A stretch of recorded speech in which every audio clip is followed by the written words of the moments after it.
Buenos días, doctor. Buenos días, compañeros. El tema que vamos a tratar en esta clase de psicología clínica es la psicopatología.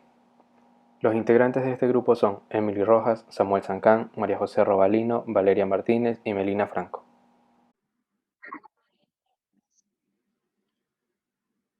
El tema del día de hoy de estudio es psicopatología clínica.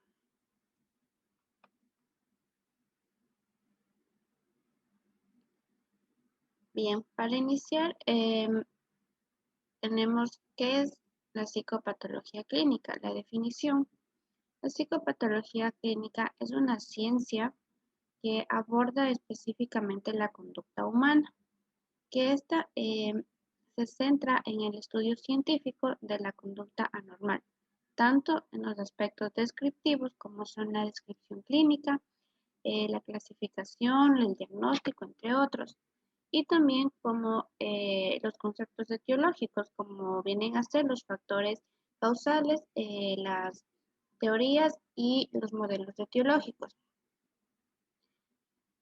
Esta también se centra tanto como en personas adultas como en niños y adolescentes. La psicopatología clínica, esta se encarga de describir la conducta eh, desadaptadas y los trastornos psicopatológicos implicados en la explicación de estos. La psicopatología clínica se encarga del estudio de los procesos psicopatológicos como también de los trastornos y entidades clínicas, como los trastornos psicopatológicos. Em, esta ciencia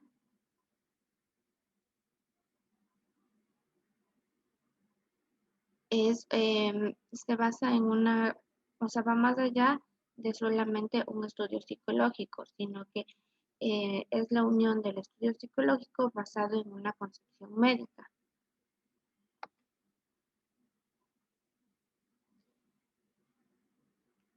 Em, la psicopatología clínica como ciencia se relaciona con varias asignaturas para su estudio, que esta, como estudia los procesos psicológicos, va a requerir de un conocimiento más que básico sobre psicología y sobre los procesos psicológicos básicos. También se va a tener una estrecha relación con lo que es la psicología del desarrollo, con la psicología de la personalidad, porque va a requerir de un estudio de la personalidad en lo que son los aspectos naturales. Y va a ayudar para comprender mejor lo que los procesos psicopatológicos de los pacientes. También se relaciona en cuanto a la psicobiología, porque nos va a permitir comprender los diseños de investigación que utiliza la psicopatología para conformar el campo del conocimiento. Se relaciona también con lo que es la psicología social, sociológica y antropología, que estas van a ayudar a entender los diversos tipos de relaciones en cuanto a las variables psicosociales, como es el estrés psicosocial, la epidemiología, las variantes culturales, entre otras. El conocimiento de la psicopatología va a servir para conformar las disciplinas de evaluación psicológica y de tratamiento psicológico.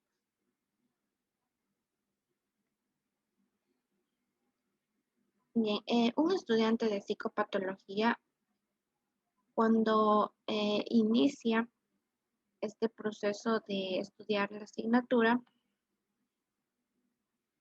em, como sabemos, todo estudiante cuando inicia un proceso para estudiar una carrera tiene muchas emociones intercambiadas, como como son el miedo y la euforia y emoción de poder ayudar a otras personas. Pero como estudiante se llena de muchas preguntas que, que no van a ser poder respondidas por otras personas, sino por uno mismo, por la seguridad y la confianza que uno va teniendo mediante el estudio de esta asignatura, de la que uno elige. Em, Cuando un estudiante de psicología o psicopatología empieza su estudio, es normal que como en otras asignaturas, como es en el caso de medicina o de enfermería, los estudiantes empiezan a familiarizarse con los casos que van aprendiendo. Y es el caso de los psicopatólogos, que ellos empiezan a estudiar las enfermedades mentales y tienden a suponer que ellos también padecen estos trastornos por los síntomas que van estudiando. Pero existen también otros casos que los estudiantes también tienen problemas psicológicos, pero como un ente de salud sabe perfectamente de que tiene que seguir un proceso de terapia para poder llevar sus trastornos. Entonces,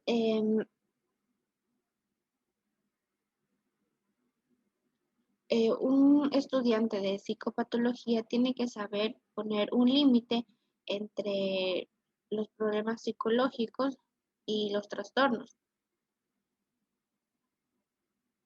Tiene que entender de que en cada trastorno existe una debilitación para el otro. Este estudiante o profesional de psicopatología cumple con un perfil específico, como va a ser conocer las anomalías en los procesos psicológicos básicos y las necesidades eh, biológicas y de adicciones. El estudiante también va a poder identificar los distintos trastornos psicológicos, que se les conoce como psicopatologías.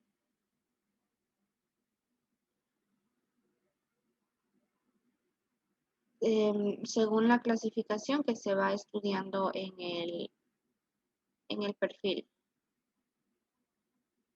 También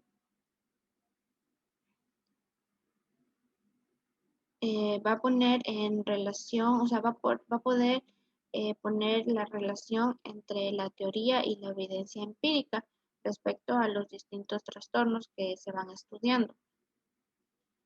El estudiante también va a poder elaborar y entender informes de investigación que se encuentran relacionados a diferentes variables psicopatológicas.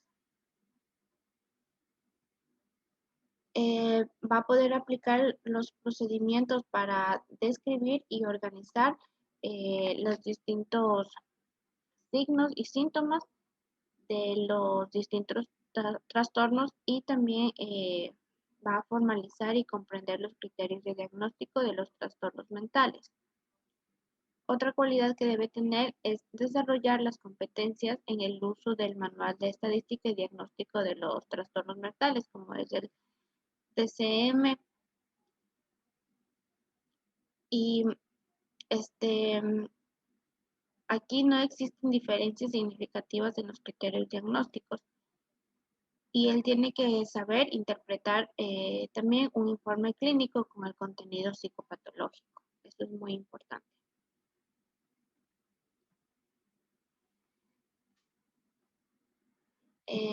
Ya, el, al estudiar cómo se entremezclan las patologías unas con otras y cómo afectan en la vida del paciente y su entorno, el alumno tiende a sentir miedo porque no sabe cómo actuar eh, cuando se encuentre solo en la consulta frente a un problema del paciente. Entonces, y es un sentimiento normal porque mm, no va a ser lo mismo ver un trastorno escrito o descrito en un libro que verlo ya en la consulta, donde no se tiene el apoyo del profesor en nuestras espaldas para que podamos proceder con el paciente. Entonces, como dijo un investigador, Van de Snapshot, él decía, en teoría no existe diferencia entre teoría y práctica, pero en la práctica sí la hay. Y esto es muy cierto, ya que, como decía, uno en la práctica es en donde se pone a prueba las enseñanzas eh, teóricas durante nuestra carrera, y es el caso del psicopatólogo. Entonces, en la vida ya profesional no están nuestros profesores asesorándonos sobre cada paso que vamos a dar, y los pacientes no forman una parte de una práctica por escrito. Los pacientes son personas que nos miran y nos hablan buscando en nosotros las respuestas que ellos no tienen o creen no tener. Entonces,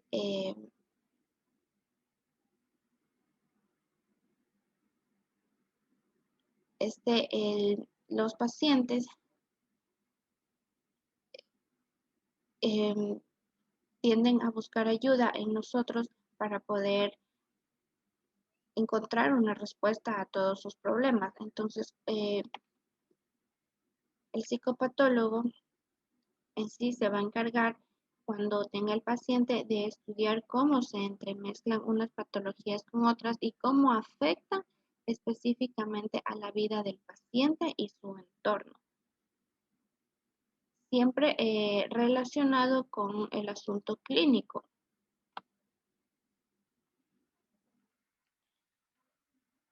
El- Como sabemos, o sea, la vida es complicada, pero cuando a las complicaciones normales y propias del ser humano le añadimos un trastorno, lo primero que tenemos que saber es que em, esto afecta a la persona de una forma tan global que lo envuelve por completo. A veces inclusive hasta cambia a las personas, que las vuelve más temerosas, más irritables, más tristes, o incluso las puede aislar. Un trastorno tiene la facultad de interferir en la forma de pensar, de sentir y de actuar de una persona, haciéndole ver el mundo de una forma distinta. Em, Dos objetivos acerca de cómo ven el mundo todas las personas que padecen algún tipo de trastorno. Se podría decir que lo ven de una manera hostil y más amenazante. Y no nos parece que sea muy probable que suceda, pero encima están alerta de una forma continua, siempre están alerta. Cuando un paciente tiene un trastorno, la vida del paciente cambia por completo, y también para las personas que lo rodean. El grado de intensidad, de duración y de las áreas afectadas es importante a la hora de estudiar y comprender la psicopatología del paciente. Pero sí hay algo que nos queda claro a los profesionales, eh, es que estar en el mundo y vivir duele. Entonces, encima tener un trastorno que nos afecte en nuestra conducta es mucho más doloroso para estas personas. Un psicopatólogo debe dotarse de instrumentos y herramientas, ya que solamente el conocimiento no va a ayudar a poder atender a estos pacientes. Entonces, un profesional que se encuentra relacionado con la psicopatología clínica debe tener cada concepto y cada patología bien diferenciada. Nunca debe dejar de estudiar y tampoco de examinarse a sí mismo. Em, el psicopatólogo va a entender no solamente los trastornos psicológicos, sino las características clínicas de estos trastornos, los criterios diagnósticos, el diagnóstico diferencial, la etiología y el mantenimiento. Tiene que ir más allá de un simple estudio psicológico. Un trastorno también influye en el pensamiento y en las emociones de cada persona. Esto hace que su conducta sea diferente a la que tendría si no tuviese dicho trastorno. Esta conducta diferente influye directamente sobre su círculo más cercano. Este círculo que también a la vez influye en el paciente. Y los profesionales de psicopatología tienen que trabajar día tras día para tener un buen desenvolvimiento del paciente. Un trastorno mm, nos obliga a que nos fijemos en lo que el paciente no hace, en lo que hace mal y en lo que no es capaz de hacer.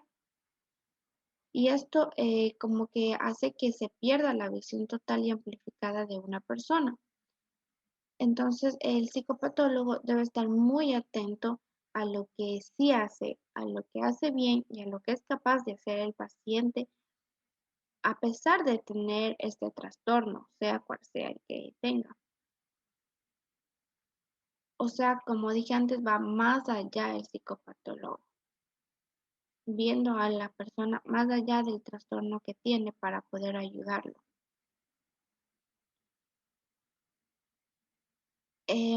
Cualquier trastorno, sea físico o psicológico, sea de una baja intensidad o de una corta duración, normalmente no suele generar dudas para quien lo padece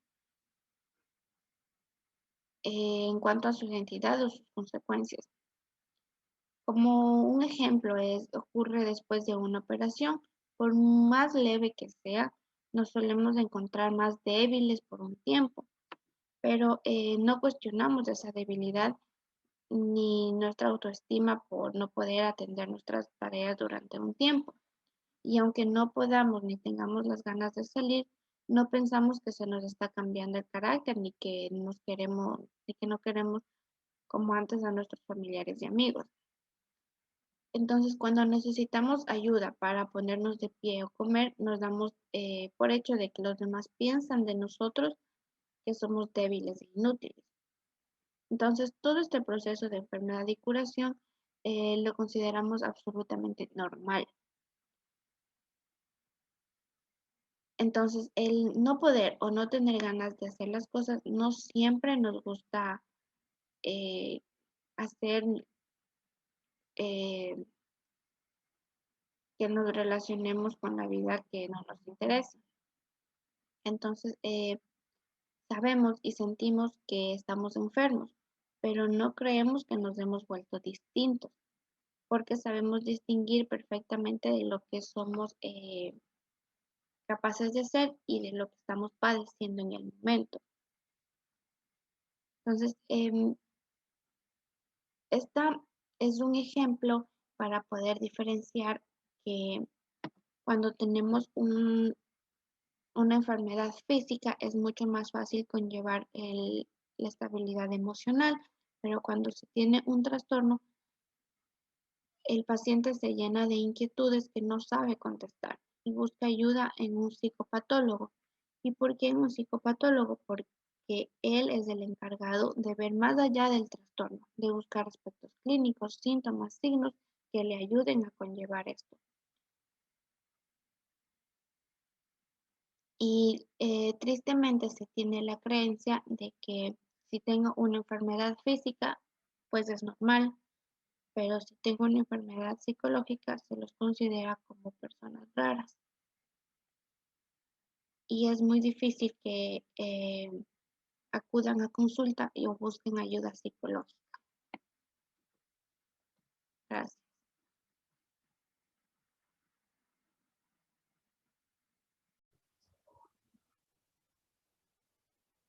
La psicopatología es la ciencia que estudia la etiología y la característica de los trastornos psicológicos. Es una ciencia a la que nos hemos de acercar desde un modelo multidisciplinar, ya que se nutre de disciplinas científicas diversas, como la psicología, la biología, la neurología, la genética, la fisiología, la sociología y la antropología. Todas estas disciplinas contribuyen a la elaboración de la psicopatología y probablemente ninguna de ellas se base por sí sola para explicar los fenómenos anormales.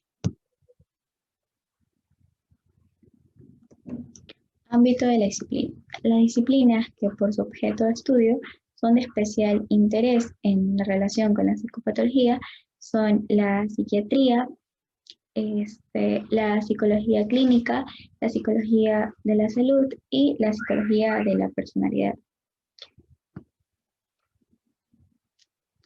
La relación entre psicología y psiquiatría. En su quehacer diario, la psiquiatría se suele entender como una práctica médica clínica. Desde este punto de vista, la psicopatología se encargaría de estudiar la descripción, evolución y etiología de los trastornos, mientras que la psiquiatría trataría de integrar y aplicar estos conocimientos en su práctica clínica, compartiendo estos aspectos de intervención con la psicología clínica. Psicopatología y psicología clínica. La psicología clínica se interesa por el diagnóstico, tratamiento y prevención de los trastornos mentales y del comportamiento. Se ha considerado una disciplina aplicada que se ocuparía de los aspectos prácticos de la clínica diaria, mientras que la psicopatología está más ligada al empleo de métodos experimentales para describir y explicar las conductas anormales. Psicopatología y psicología de la salud. A diferencia de la psicología de la salud se centra más específicamente en investigar los factores asociados a la salud física y a su mantenimiento, debiendo además de tener en cuenta la dimensión social de la salud. Así, la psicopatología se ocupa de los trastornos mentales, mientras que la psicología de la salud se ocupa de las enfermedades físicas. Para concluir este apartado, se resalta que la psicología de la salud se ocupa de las dificultades psicológicas que pueden tener consecuencias fisiológicas, así como las consecuencias psicológicas que pueden acarrear problemas físicos. Psicopatología y psicología clínica. Esta se interesa por el diagnóstico, tratamiento y prevención de los trastornos mentales y del comportamiento. Se ha considerado una disciplina aplicada que se ocuparía de los aspectos prácticos de la clínica diaria, mientras que la psicopatología está más ligada al empleo de métodos experimentales para describir y explicar la conducta normal. El enfoque de la psicología clínica se considera ideográfico al dedicarse a los problemas individuales de adaptación psicológica, determinando y evaluando las posibilidades de adaptación de la persona para después poder aplicar las técnicas psicológicas apropiadas para mejorarlo. La psicopatología no comparte el enfoque ideográfico en la misma medida, ya que tiene un carácter más básico que aplicado. Ambas disciplinas se complementan en una interrelación entre la investigación básica y aplicada, necesaria para el progreso del conocimiento de las dos disciplinas. Psicopatología y psicología de la salud.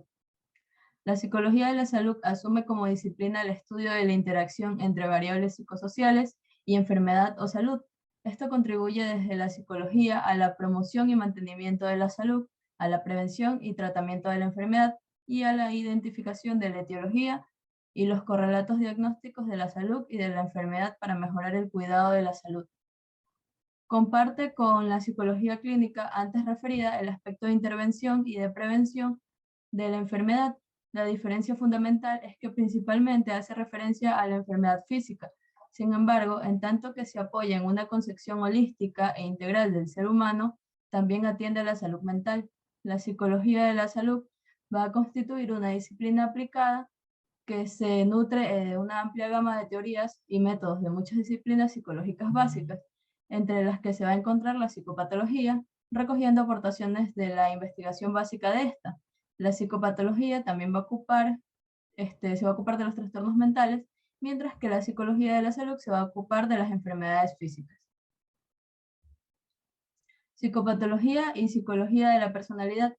Las dos disciplinas, psicopatología y psicología de la personalidad, En una primera aproximación tienen como objeto de estudio procesos básicos del comportamiento del ser humano.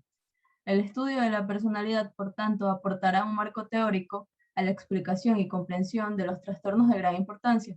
Existen más de 50 definiciones de psicología de la personalidad que además consideran formulaciones bastante distintas. Sin embargo, a pesar de la disparidad de formulaciones, en todas ellas están presentes en mayor o menor medida los conceptos. Como primer concepto tenemos al estudio de los elementos constantes del funcionamiento psicológico humano y a la psicología de la personalidad puede predecir el comportamiento humano. Si realmente se pudiera dibujar la línea que separa ambos conceptos, el de normalidad y el de anormalidad, la psicología de la personalidad trataría de establecer leyes que describen y expliquen la estructura, los procesos internos y el funcionamiento de la personalidad normal. Y la psicopatología de establecer leyes que describen y explican distintos tipos de alteraciones o de personalidades trastornadas. Criterios de anormalidad en psicopatología. Definir el concepto de psicopatología y en consecuencia el de trastorno psicológico supone tener que establecer una línea divisoria real entre lo normal y anormal. Reconocer cuando una persona está teniendo un comportamiento o un pensamiento anómalo es a veces sencillo. En ocasiones cualquier persona de la misma cultura podría darse cuenta de la alteración. Sin embargo, en otras ocasiones será el especialista el que valore la anomalía y en determinadas situaciones será más complejo y requerirá un mayor estudio que delimite la psicopatología. Con el fin de determinar el objeto de estudio de la psicopatología se han utilizado diversos criterios. Todos ellos son útiles y pueden ser complementarios para definir el problema. Estos van a ser el criterio biológico, el criterio clínico, el criterio estadístico, el criterio social, el criterio de sufrimiento y la interferencia en el funcionamiento.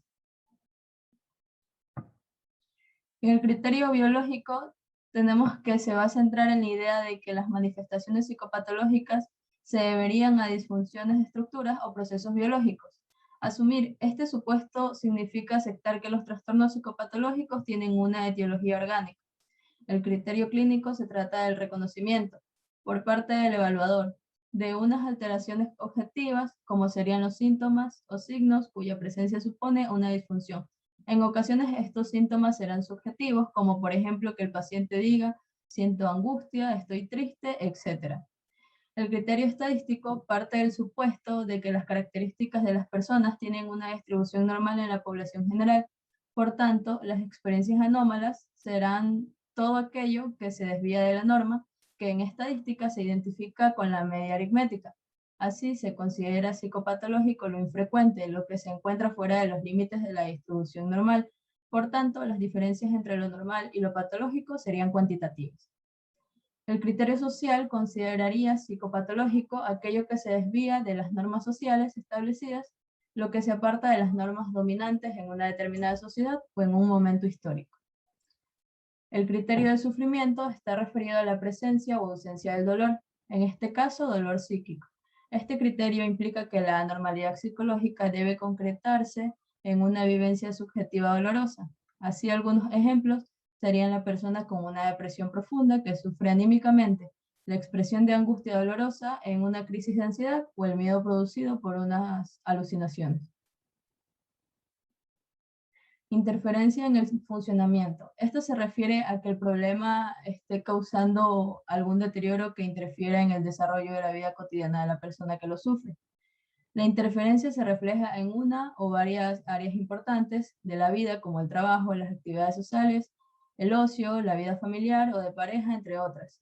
Este criterio es uno de los más utilizados en la práctica clínica para considerar si una persona presenta o no un trastorno mental. Una vez comentados algunos de los criterios que se utilizan para definir un trastorno mental, conviene recalcar que esta disciplina se ocupa de problemas muy dispares, por lo que es fácil entender que no existirá ningún criterio común a todo el objeto de estudio de la psicopatología. Los principios generales que se recomiendan para la calificación del comportamiento anómalo van a ser, el primer principio, no va a requerir ningún elemento aislado que se requiera para definir la conducta normal. El principio 2, no existe ningún elemento suficiente para definir la conducta anormal. Esto es que cualquiera de los criterios tiene que ser valorado en su contexto para que sirva. En el principio 3, la normalidad de una conducta suele venir toda por la conjunción de varios criterios. La fuerza de un criterio puede ser mayor que la de otro cuando aparecen en mayor o menor grado varios de ellos. En el principio 4, ninguna conducta es por sí misma anormal. Este principio quiere hacer hincapié en la relatividad de cualquier comportamiento y en la importancia de entender siempre cualquier comportamiento atendiendo a las variables contextuales. Y en el principio 5, la dimensionalidad de la conducta humana, parece actualmente más correcto considerar la conducta como un continuo en que los trastornos serían puntos más o menos extremos de él. Esto quiere decir que todas las personas comparten en mayor o menor medida cualquier atributo, pero que variaría el grado en el que se manifiestan. Gracias. Causalidad en la psicopatología.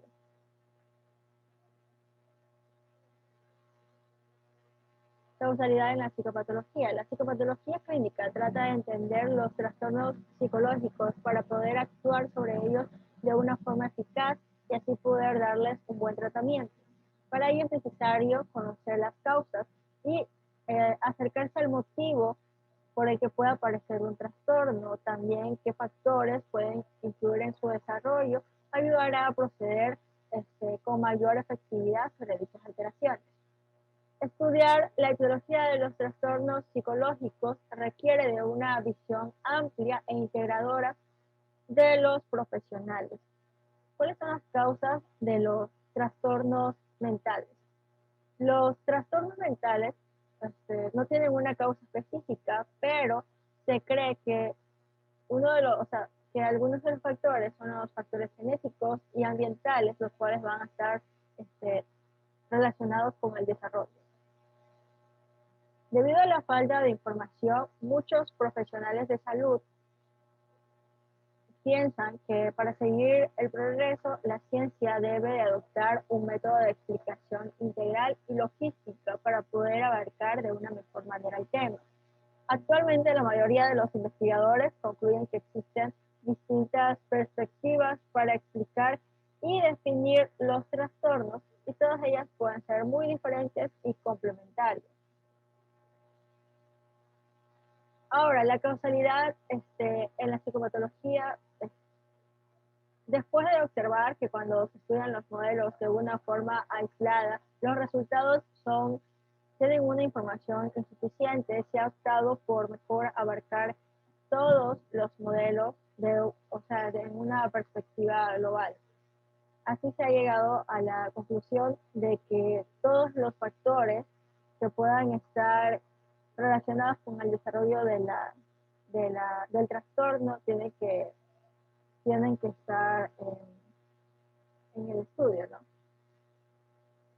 Así se consideró que el mejor modelo explicativo es el que tiene en cuenta tanto las causas biológicas, los aspectos psicológicos y los factores socioculturales como formas complementarias de interpretar la psicopatología.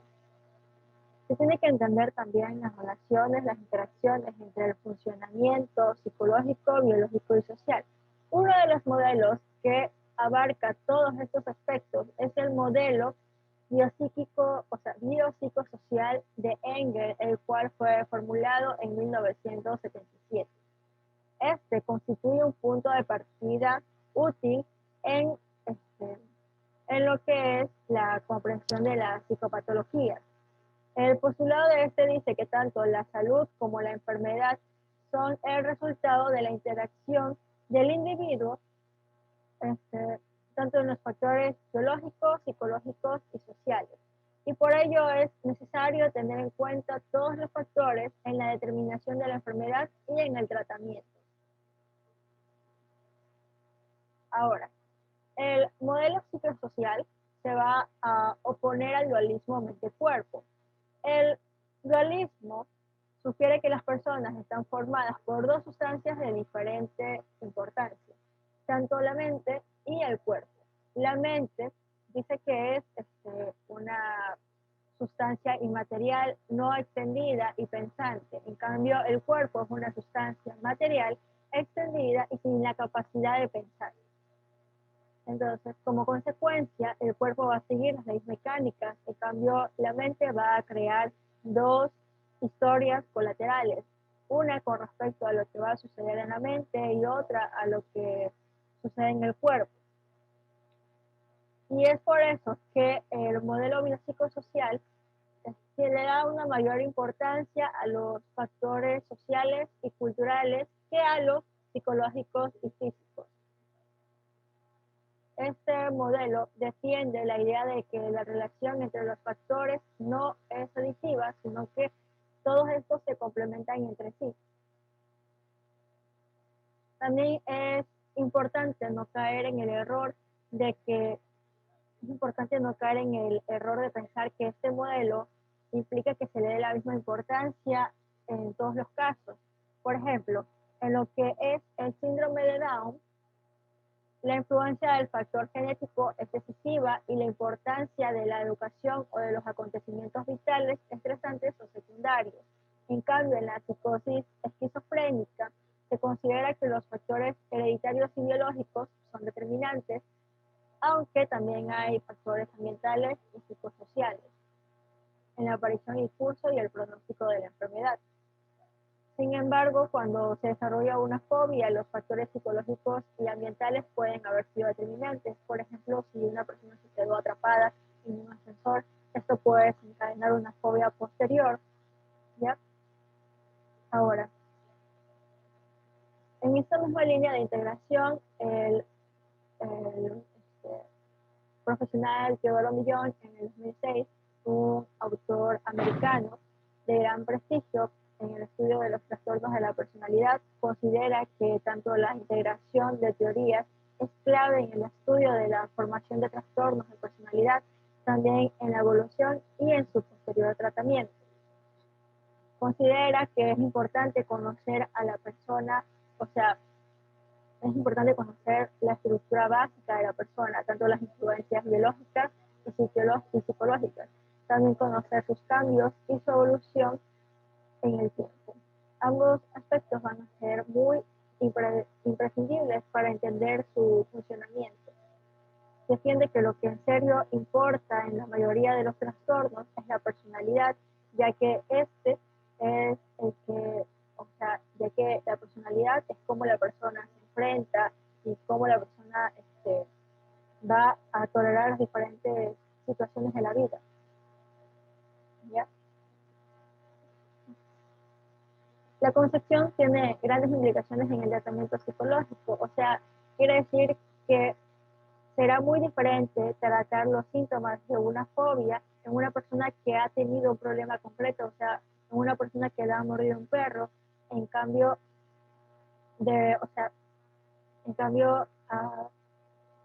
los síntomas de una persona que tiene miedo de todo, o sea, le teme a lo desconocido.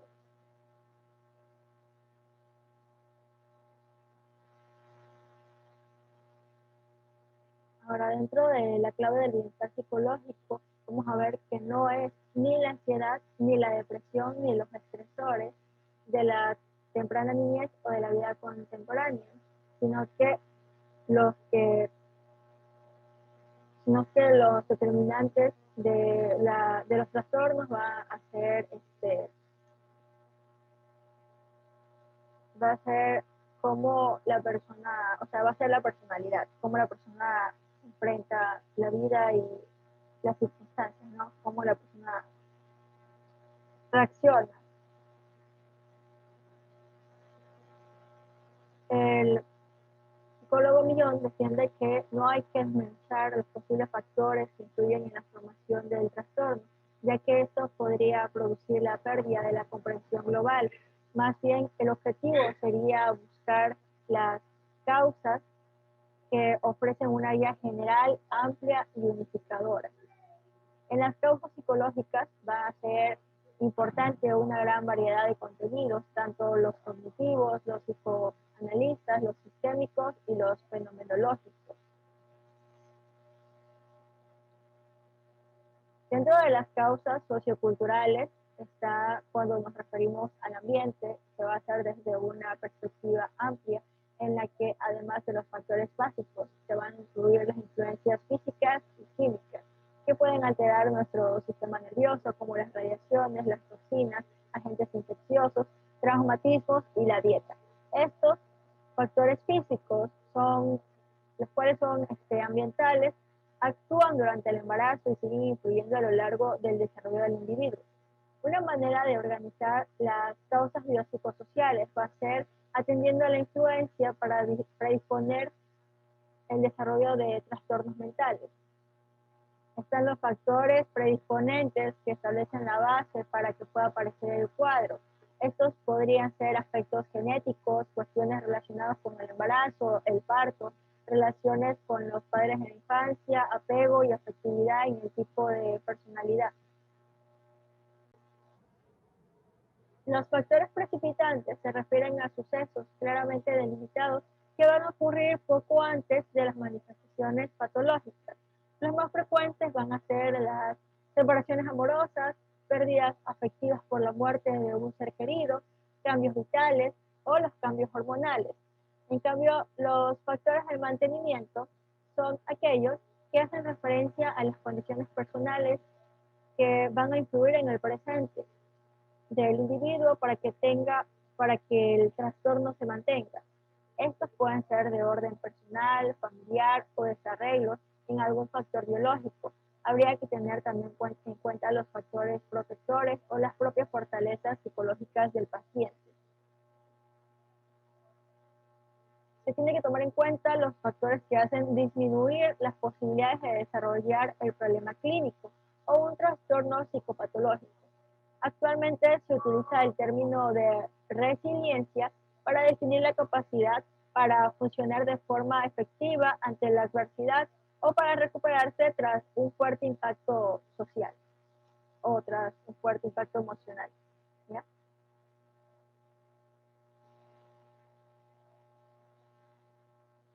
Dentro del análisis de los fenómenos psicopatológicos clínicos, vamos a ver que en este apartado se va a considerar una parte de la psicopatología aplicada y clínica. Durante una exploración clínica ante el paciente conviene tener un esquema que ayude a poner de manifiesto las diversas dimensiones de cada uno de los fenómenos. La finalidad del clínico no va a ser ponerle un rótulo o una etiqueta diagnóstica a la persona que le pide ayuda, sino que él va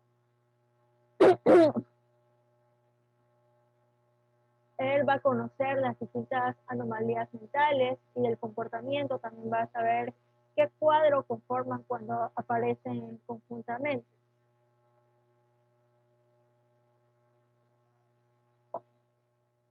El análisis detallado y preciso de una serie de aspectos de la alteración que presenta y los aspectos sanos que mantiene será lo que facilite una intervención terapéutica más eficaz. Así se van a poder conseguir los datos de valor que van a facilitar un mejor juicio diagnóstico de pronóstico, el cual va a orientar a un mejor tratamiento para el paciente. Ahora, una de las propiedades del fenómeno psicopatológico que se debe tener en cuenta es la conciencia de anomalía. Esta conciencia de anomalía es cuando la persona sabe que tiene, o sea, la persona sabe que tiene, y que tiene el trastorno, que también va a ser uno de los aspectos principales que ayudará en el análisis de la alteración. El que la persona tenga conciencia o no será en primer lugar lo que hará que el individuo acuda al clínico por sí mismo o sea llevado por un familiar. Este aspecto es fundamental a la hora de su colaboración en el tratamiento. La falta de conciencia de su alteración puede ir desde no darse cuenta de algunos aspectos de su problema, algo habitual en todos los casos, pero tiene que tener la capacidad de ir valorándolos junto con el terapeuta y enfrentarlos. Ahora, en ocasiones el sujeto puede haber observado su anomalía, pero sin embargo considera que esta es normal. Así pues, el cansancio característico de la depresión puede ser interpretado por el paciente como producto de su pereza o crearle más intranquilidad. En otras ocasiones, En algunos tipos de esquizofrenia o en la anorexia nerviosa, la persona puede extrañarse de que otros consideren anormal su comportamiento. A veces puede ser consciente de que hay algo mal en él, pero sin embargo lo va a atribuir a otras causas. Este va a ser un caso frecuente en lo que es el ataque de pánico. El ataque de pánico, en los que la primera reacción suele ser atribuir los síntomas a factores somáticos, o en el caso de la hipocondría, en el que es difícil la intervención del psicólogo hasta que el paciente no acepta que sus síntomas no corresponden a distintas enfermedades físicas. Bien, vamos a continuar hablando ahora de la función y el contenido. Ante una persona con dificultades mentales, conviene distinguir siempre la función psíquica afectada, ya sea cognitiva, perceptiva o motora, del contenido temático de la alteración propiamente dicha. El ejemplo más claro es en los casos en los que hay que diferenciar una acumulación de una idea delirante. Esto es, una persona que puede expresar que oye voces que hablan sobre él y que a la vez lo van a criticar. Y otra es estar convencida de que en la televisión se refieren a él continuamente. En el primer caso, esto se trataría de una alucinación auditiva y en el segundo caso de una idea delirante de referencia. Sin embargo, ambas funciones afectadas pueden hacer que las reacciones del paciente sean similares, ya que el contenido de la disfunción es muy similar. En otras ocasiones, la función alterada es la misma y sin embargo, el contenido es diferente. Este sería el caso de dos personas, una creyendo que los demás hablan mal de ella y otra creyendo que es una persona muy importante con una misión especial en el mundo para salvar al resto de los mortales. Las sensaciones y emociones de cada uno de ellos van a ser distintas por la variación de contenido, aun cuando el área afectada sea la misma, que en este caso serían las creencias erróneas. Conocer e identificar estos aspectos va a ayudar al terapeuta a una mejor comprensión de todo el cuadro psicopatológico, así como a poder prevenir futuras reacciones, consecuencias de su malestar psíquico. En los casos en los que hay una desconexión en la realidad, es decir, cuando hay una psicosis, parece que la función alterada cobra más importancia y sin embargo, en casos más leves como trastornos de ansiedad identificados por la persona fundamentalmente a través de un malestar subjetivo, el contenido puede tener mucho que ver con las experiencias anteriores de su vida y aportar más información para el tratamiento. La egosintonía. El que exista una congruencia o una sintonía entre un comportamiento y un pensamiento o una emoción determinados y la propia personalidad del sujeto hará que en muchas ocasiones la valoración sea un poco distinta. En este caso, la persona los acepta, no los cree indeseables y no los considera como manifestaciones de un trastorno. Por estas razones, se dice que son egosintónicos. Un ejemplo de ello es la persistencia y la ilustración de un pensamiento en la mente de un sujeto, tal como el pensamiento sobre la persona amada en una época de euforia, lo que no solo no hará sentirse perturbado al que lo padece, sino que busca este pensamiento para recrearse y disfrutar a la vez del mismo. Sin embargo, un pensamiento intrusivo egodistónico, tal como ocurre en las obsesiones, hará que la persona sienta que la idea es ajena a su propia forma de pensar, sintiéndola como intrusiva y a la vez molesta. En cuanto a la evolución de la alteración, en el análisis y la valoración clínica de una alteración mental o del comportamiento, es importante conocer el comienzo, la terminación, la duración y la periodicidad de las sensaciones y del malestar del paciente. Las alteraciones tienen en ocasiones una aparición brusca y en otras ocasiones una aparición lenta, lo que va a orientar al clínico acerca de su evolución y de la misma naturaleza del trastorno. Asimismo, la forma de determinar una crisis aguda de ansiedad o una crisis disociativa orientarán al diagnóstico diferencial. La duración del fenómeno psicopatológico va a orientar acerca de la naturaleza aguda o crónica, y también los sistemas de clasificación actuales pueden requerir en casi todos los casos que para que se asignen determinadas alteraciones a una categoría diagnóstica específica, van a llevar un tiempo determinado afectando al sujeto. Sin embargo, este criterio diagnóstico, que puede ser importante para la investigación en la práctica clínica, pierde interés ya que no será necesaria una larga evolución para que se comience la intervención psicológica adecuada para el paciente.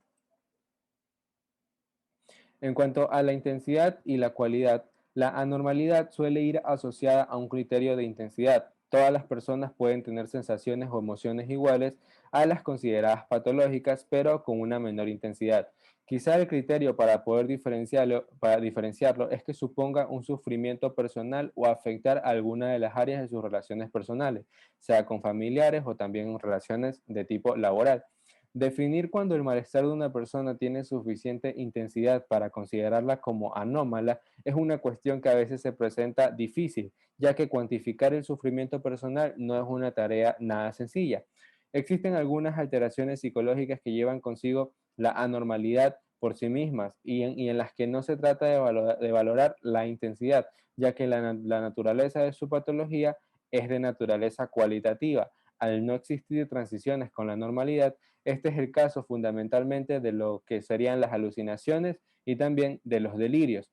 Pero incluso en estas ocasiones, valorar la intensidad es fundamental para poder conocer de esta forma el grado de afectación y la vivencia personal de la alteración. En cuanto a la dimensión cultural, la elaboración del marco sociocultural en el que se encuentra la persona afectada es uno de los aspectos más importantes a valorar para poder situar la posible alteración. Entender este aspecto es muy importante cuando se refiere a personas que pertenecen a otro país con una cultura distinta. Será condición imprescindible para el terapeuta informarse acerca de la normalidad de su cultura para poder de esta manera alcanzar una mayor comprensión de lo que sucede, ya que la persona podría estar en un periodo de adaptación a una nueva cultura durante el cual aún imperan sus propios valores culturales. Sin embargo, no se trata de considerar este aspecto solo en los cambios de residencia o culturales, ya que, por ejemplo, hoy en día son frecuentes las intervenciones psicológicas de los llamados transeúntes o sin techo. En estos casos, el terapeuta deberá considerar el tipo de vida al que está expuesta a la persona, ya que la finalidad no será probablemente adaptarla a la cultura del terapeuta o los valores sociales más normalizados, debiendo respetar y considerar el fenómeno sociológico y cultural de la persona para poder ayudarla de una forma real. En cuanto a los rasgos de personalidad patológicos, los rasgos de personalidad patológicos son las principales manifestaciones de los trastornos de personalidad, siendo preciso diferenciarlo de las alteraciones psicopatológicas que se producen en una persona en un momento determinado de su vida. Los trastornos de personalidad son formas habituales de comportarse y de percibir e interpretar la realidad, siendo considerados permanentes y en cierto modo inflexibles. Una de las condiciones necesarias por tanto, para que así sea su comienzo a una edad temprana y haya persistido a lo largo de su vida, esta forma habitual de comportarse trae problemas a la persona en cuestión o a las personas de su entorno, por lo que con frecuencia se verán en la clínica. La diferenciación entre un rasgo de personalidad patológica o un estado psicopatológico es de gran importancia para comprender el problema y de esta manera poder enfocar de una forma adecuada la intervención psicológica. Gracias.